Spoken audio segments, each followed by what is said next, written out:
Yo, what's up mga kaibigan? Halina tayo magkwentuhan. So si Dwight Howard ay isang trending topic ngayon mga kaibigan matapos sa kumalat ang balita na patungo na nga daw ito sa Golden State Warriors. Ngunit sa uli ay nilabas nga ni Shams ang balita na matapos ang workouts at pakikipag-usap sa front office ng Warriors na pagtanto nga ng multi-time champion franchise na hindi nila kukunin si Dwight Howard at ipapanatili na lamang nilang bakante ang kanilang final roster spot para sa buyout market o kaya naman sa mga two-way contract players sila na gusto nilang i-convert sa actual contract kapag maganda ang pinakita nito sa regular season. Ang tanong ng mga fans ay bakit? Bakit nga ba hindi nabibigyan ng pagkakataon si Dwight Howard kahit na alam naman nating lahat na kung talent ang pag-uusapan ay di hamak na mas magaling pa siya sa ibang mga players na nasa NBA ngayon. Kung mabibigyan nga siya ng 30 minutes per game ay walang duda na kayang-kaya niya pa rin na mag-average ng 15 points and 10 rebounds per game.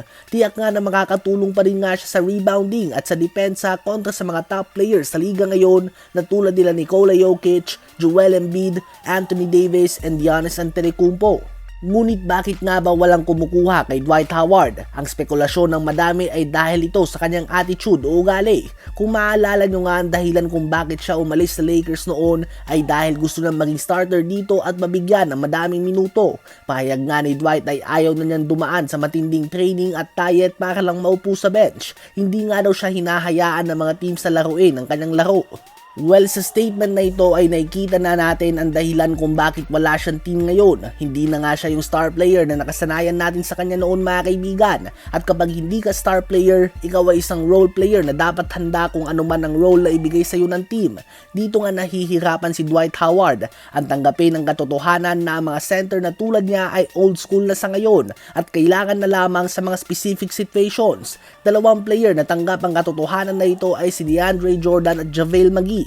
Kung iisipin nga ay mas magaling pa dito si Dwight Howard sa ngayon ngunit sila nga ay tanggap nila ang kanilang role. Kaya naman hanggang ngayon ay parte pa rin sila ng mga championship caliber teams. Hindi nga natin alam kung nag-demand ulit si Dwight Howard ng madaming playing time o mas malaking role. Kaya naman hindi siya kinuha ng Warriors. Lalo na't alam naman natin na gusto nga ng Warriors ng flexibility sa kanilang lineup dahil kailangan nila ng mga players na handang tanggapin ang kahit na anong role na ibibigay sa kanila.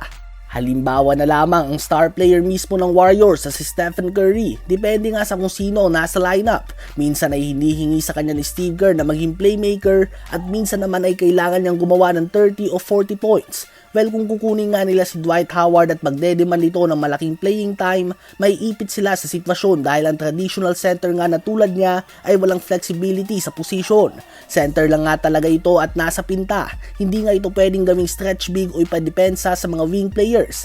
And since nasa experiment mode pa ngayon ang Warriors kung paano ba nila ipagsasabay si Chris Paul at Draymond Green na parehong playmaker, hindi pa nga sila pwedeng mag-commit sa gusto ni Dwight Howard. Ano ba masasabi nyo tungkol dito?